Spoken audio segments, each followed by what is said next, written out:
여러분 안녕하세요. 지금부터 심화국어 5차시 수업을 시작하겠습니다. 심화국어 강의 영상은 유튜브에서 반복 수강 가능합니다. 이미 안내했듯이 심화국어 온라인 강의 내용은 정기고사와 연계됩니다. 학습이 충분히 이루어질 수 있도록 계획을 세우기 바랍니다. 5차시 형성평가 제출 일정도 다시 한번 확인하기 바랍니다. 소단원 1에서 배웠던 내용을 정리해 보겠습니다. 소단원 1의 제목은 화면을 보세요. 표절과 쓰기 윤리입니다. 화면에 보라색 글씨는 소단원 첫 번째 소제목들을 정리한 것입니다. 어떤 내용들을 학습했는지 상기해보는 시간을 잠시 가져봅시다. 먼저 표절의 개념과 특성입니다. 4단원의 소단원 1, 표절과 쓰기 윤리에 대해 살펴보았는데요. 이때 표절의 개념을 우리가 함께 공부했었죠. 표절이란 자신의 저작물에서 활용되는 타인의 것이 내 것이 아님을 정직하게 밝히지 않고 자신의 것이라고 속이거나 오해하게 만들었을 때 표절이라고 말할 수 있다. 이미 학습을 한 내용이니 다시 한번 내용을 상기해 보세요. 표절의 유형은 우리는 크게 두 가지로 나누어서 살펴보았습니다. 먼저 출처를 표시하지 않은 경우가 있었고 출처를 부적절하게 표시한 경우가 있었죠. 그래서 텍스트 표절, 원저작물 구조의 표절, 말 바꿔쓰기 표절, 모자이크 표절 등이 있었고요. 출처를 부적절하게 표시한 경우에는 포괄적, 개괄적 출처 표시, 부분적, 한정적 출처 표시, 2차 문헌 표절 이런 것들이 있었습니다. 자, 세 번째입니다. 인용의 의와 올바른 출처 표시. 그래서 우리가 인용을 표시하는 의의는 뭐냐? 저자에 대한 신뢰도를 높이고 타인의 업적을 인정하여 존경함을 표시할 뿐 아니라 독자에게 필요한 정보를 정확하게 알려주는 중요한 역할을 한다. 그렇기 때문에 우리는 출처를 표시해야 한다. 라는 내용을 정리했었고요. 그러면서 그렇다면 우리가 인용을 할 때 어떤 원칙들을 지켜야 하느냐 7가지를 아래와 같이 살펴보았습니다. 눈으로 빠르게 한번 훑어보세요.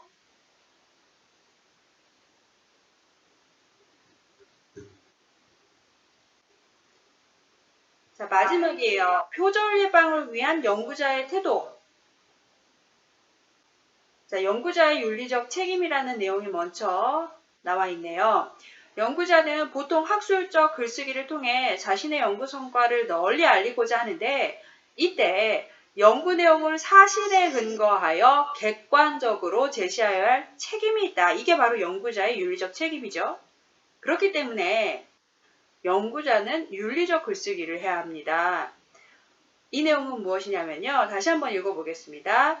글로 생산된 결과물의 저자가 그 결과물의 유일한 독창적 저자이며 그가 다른 사람의 텍스트나 아이디어를 빌려올 때 기존에 확립되어 있는 학문적 관례에 따라 어떻게 해요? 명확하게 출처를 밝혀야 한다. 이게 바로 윤리적 글쓰기의 내용이었었죠. 자, 여기까지가 4단원의 첫 번째 소단원 표절과 쓰기 윤리에 대한 내용이었습니다. 이제는 두 번째, 소단원 두 번째죠. 저작권과 매체 이용 윤리에 대해 살펴보는 시간을 갖도록 하겠습니다. 교과서를 함께 펴서 내용을 교과서에 정리를 해놓고 필요한 것들은 필기도 하면서 여러분들이 각자 학습을 할 수 있도록 잘 수업을 따라와 주기 바랍니다. 상단에 진하게 저작권과 매체 이용 윤리라고 쓰여 있죠. 이 내용들을 눈으로 잠시만 한번 살펴보세요.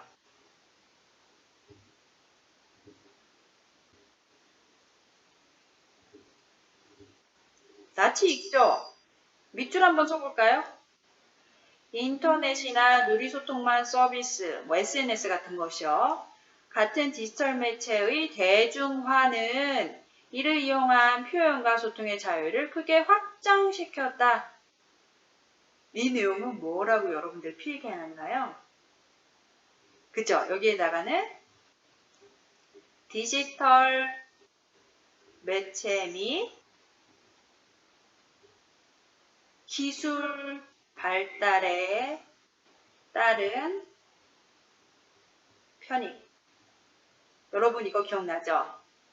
형성평가에서도 과제로 제시가 됐었던 그런 내용이었습니다. 계속 그러나 복제, 편집, 전송과 같은 디지털 기술의 발달로 인해 저작권 침해와 같은 피해의 가능성 또한 크게 높아져 사회적인 문제가 되고 있다. 이건 어떻게 정리하셨어요? 그렇죠. 디지털 매체 및 기술 발달에 따른 뭐요? 부작용. 그래서 편익과 부작용이다. 이렇게 내용을 함께 정리했었습니다. 소단원에는 바로 이러한 내용에 대해 학습하는 시간이 되겠습니다.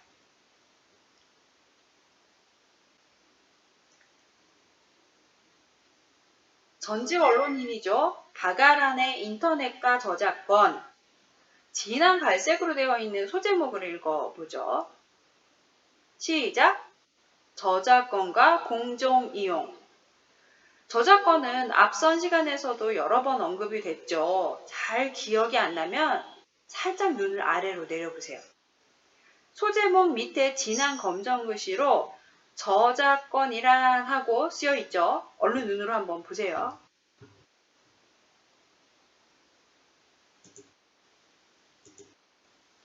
저작권이란 인간의 사상 또는 감정을 표현한 창작물인 저작물에 저작권자가 갖는 권리를 뜻한다.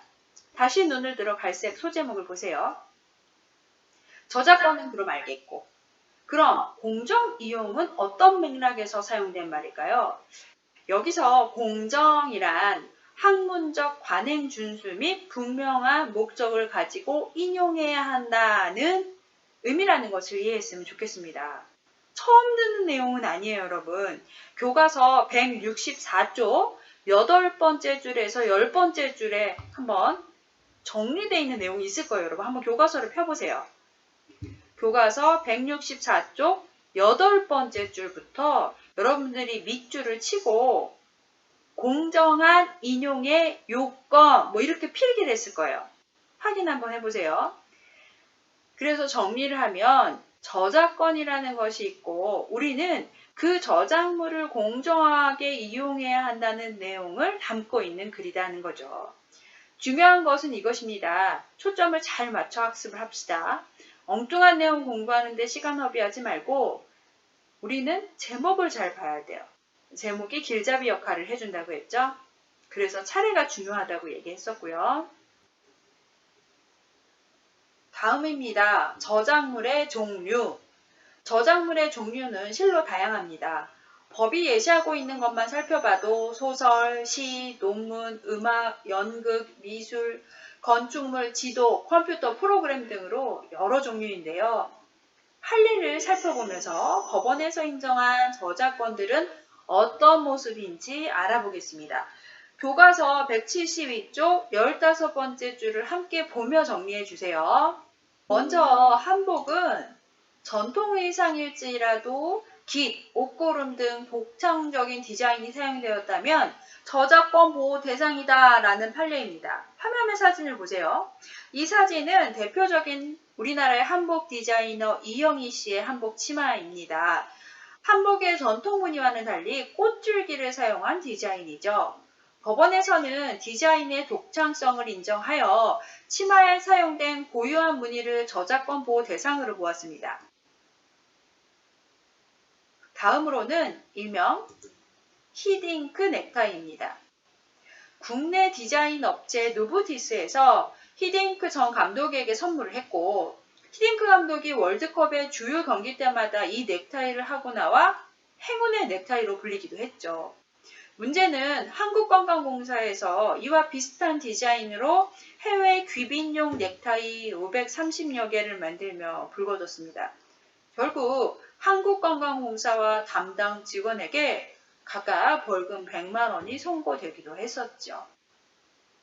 마지막으로 야구 게임입니다. 친야구가 신앙 파워풀 프로야구의 저작권을 침해했다는 이유로 법정까지 갔는데요. 대법원은 신앙 파워풀 프로야구 캐릭터의 저작권을 인정했습니다.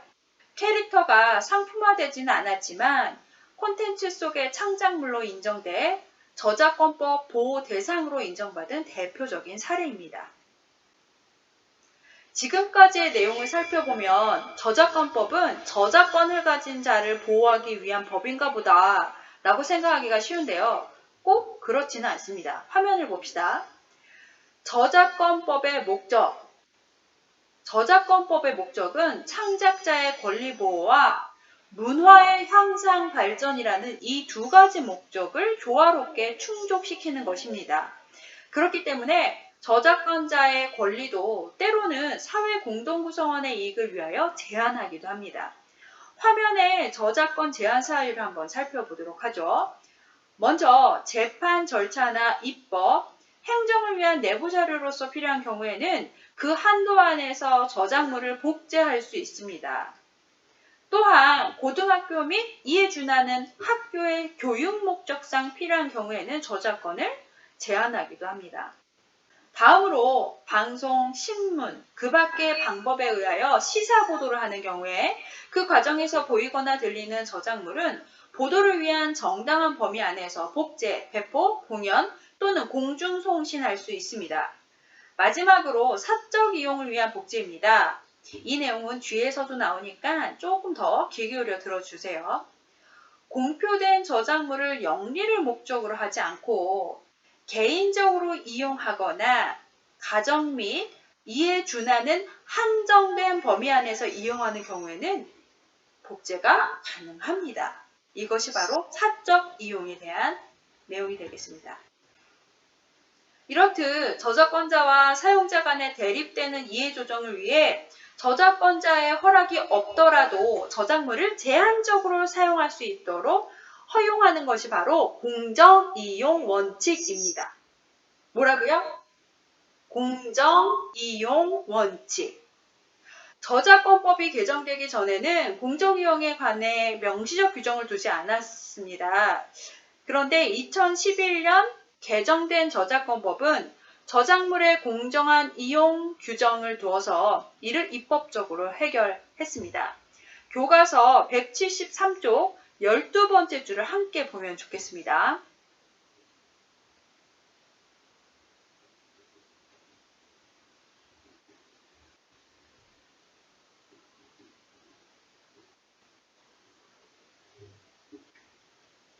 공정이용 조항은 저작물의 통상적인 이용 방법과 충돌하지 아니하고 저작자의 정당한 이익을 부당하게 해치지 않는 경우에는 보도, 비평, 연구를 위해 저작물을 사용할 수 있으며 이를 판단하기 위해 화면과 같이 4가지 근거를 들고 있습니다. 자, 이 근거를 하나하나 살펴보도록 하죠. 1. 영리성 또는 비영리성 등 이용의 목적 및 성격. 두 번째, 저작물의 종류 및 용도. 2번과 1번은 관련성이 있겠죠. 세 번째, 이용된 부분이 저작물 전체에서 차지하는 비중과 그 중요성. 이용된 저작물이 종이어야지 주가 되어서는 안 되겠죠. 마지막으로 저작물의 이용이 그 저작물의 현재 또는 잠재적 시장이나 가치에 미치는 영향, 부정적인 영향을 끼치면 안 되겠습니다. 자, 두 번째 소제목입니다. 화면 윗부분에 진한 갈색으로 된 부분을 봅시다. 인터넷과 저작권, 기억을 떠올려 보세요. 이 부분에서는 무슨 내용을 담고 있을까요? 인터넷과 저작권은 어떤 관련성을 가지고 있을까요? 힌트를 드릴게요. 인터넷, SNS, 디지털 매체의 대중화, 표현과 소통의 자유 확장. 저작권 침해. 생각나죠? 교과서 173쪽 20번째 줄입니다. 교과서를 펴고 함께 봐주세요. 인터넷 등장에 따른 저작권 침해의 양상. 양상이라는 말은 모양이나 상태를 뜻하는 말입니다. 익명의 대중에 의한 저작권 침해가 빈번하게 발생. 173쪽 마지막 째줄을 밑줄 쳐주세요. 그리고 씁니다. 인터넷 등장에 따른 저작권 침해의 양상 1.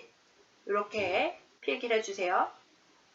이 내용은 인터넷의 익명성을 생각해보면 더 쉽게 이해할 수 있겠습니다. 자, 그 다음에 174쪽 첫 번째 줄 중간입니다. 밑줄 치세요. 침해된 저작물의 유통도 지역 경계를 넘어 때로는 국경을 넘어선 것으로 확대. 거기에다 밑줄 치시면 됩니다. 그리고 주변에다 쓰세요. 인터넷 등장에 따른 저작권 침해 양상 2. 여러분은 그냥 2라고만 써도 알아보는데 문제는 없겠죠? 이 내용은 중국의 예능, 드라마 등의 표절 문제를 함께 생각해보면 이해가 쉽겠죠. 마지막으로 174쪽 세 번째 줄입니다. 영리적인 목적뿐 아니라 이용자들의 재미를 위해서 또는 표현의 도구로 발생. 밑줄 치고 써주세요. 인터넷의 등장에 따른 저작권 침해 양상 3. 그래서 지금 교과서에 해당 페이지 찾아서 지금 여러분들이 이 내용들을 1, 2, 3 이 내용들을 지금 찾아서 밑줄을 친 거고요. 그 밑줄 친 부분에다가 인터넷 등장에 따른 저작권 침해 양상 1, 2, 3이라고 각각 번호를 달라고 말씀을 드린 겁니다. 그럼 다시 돌아가서 174쪽 세 번째 줄 밑줄을 좀 전에 쳤죠. 영리적인 목적뿐 아니라 이용자들의 재미를 위해서 또는 표현의 도구로 발생. 이 내용은 이용자들이 UCC를 만들면서 배경음악으로 저작권이 있는 음악을 사용하거나 안무를 따라 하는 경우를 한번 생각해 보세요. 이런 점은 저작권 침해의 새로운 양상으로 볼 수 있습니다. 단지 영리적인 목적뿐 아니라 이용자들이 자신의 재미나 또는 자신을 표현하는 어떤 도구로서 저작물을 사용하면서 이렇게 저작권 침해가 일어나기도 합니다.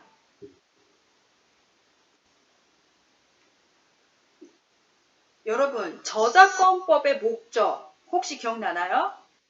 이 내용을 정리해야 화면의 저작물 공정 이용 사례를 더욱 깊이 이해할 수 있습니다. 저작권법은 저작권을 가진 자만을 보호하기 위한 것이 아닙니다. 창작자의 권리 보호뿐 아니라 문화의 향상 발전이라는 목적을 조화롭게 충족시키기 위해 존재합니다. 그래서 재판이나 행정 목적 등의 복제라든지 학교 교육 목적의 이용이라든지 시사 보도를 위한 사용 등에서는 저작물의 사용이 제한되지 않았습니다. 이러한 맥락에서 저작물 공정 이용이 인정된 국내 및 국외 사례를 하나씩 살펴보겠습니다. 교과서는 174쪽 10번째 줄입니다. 한 블로그 이용자가 5살 된 딸이 의자에 앉아 인기가요를 따라 부르며 춤을 추는 모습을 동영상으로 만들어 게시했습니다. 이에 대해 한국음악저작권협회는 저작권 침해를 주장하였으며 그 블로거의 동영상은 삭제되었습니다. 법원에서는 문제가 된 동영상이 저작권을 침해했는지 성실하고 합리적인 검토 없이 동영상 게시 중단을 요구했으므로 원고에게 20만 원의 손해배상을 하라고 판결했습니다. 이렇게 판결하게 된 이유를 판결문에서 좀 더 자세히 살펴보도록 하겠습니다. 저작권법 제28조는 새로운 저작물을 작성하기 위하여 기존 저작물을 이용하여야 하는 경우가 많고 그러한 경우에 기존 저작물의 인용이 널리 행해지고 있는 점을 고려하여 기존 저작물의 합리적인 인용을 허용함으로써 문화 및 관련 사업에 자, 여기죠. 문화 및 관련 산업의 향상 발전이라는 저작권법의 목적을 달성하려는데 그 입법 취지가 있다. 그렇기 때문에 원고에게 20만 원의 손해배상을 하라고 판결을 한 거죠. 자, 두 번째입니다. 법적으로 저작물 공정 이용이 인정된 국외 사례도 함께 살펴보겠습니다. 스테파니 렌츠는 어린아들이 가수의 노래에 맞춰 춤추는 동영상을 유튜브에 게시했습니다. 한데 가수의 곡에 대한 저작권자가 렌츠의 동영상 게시 중단을 요구했고 렌츠는 저작권자를 고소했습니다. 이에 대해 1심 법원은 렌츠의 동영상 제공 중단을 요구하기 전에 공정 이용 여부를 검토하지 않은 잘못이 저작권자에게 있다고 판단해서 렌츠의 손을 들어주었습니다.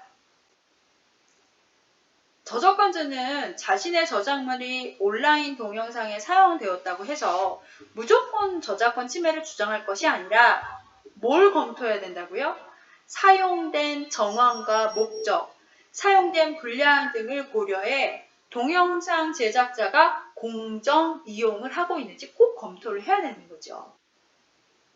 교과서 174쪽 22번째 줄에 해당되는 지금 살펴본 이 내용 있죠? 네, 이 내용을 밑줄을 치고요. 이렇게 써주세요.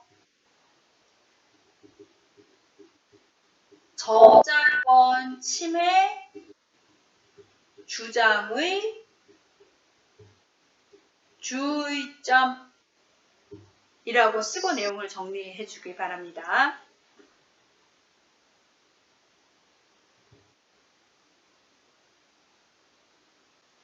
다음 시간에는 온라인 저작권 침해의 사례들에 대해 살펴보는 시간을 갖도록 하겠습니다.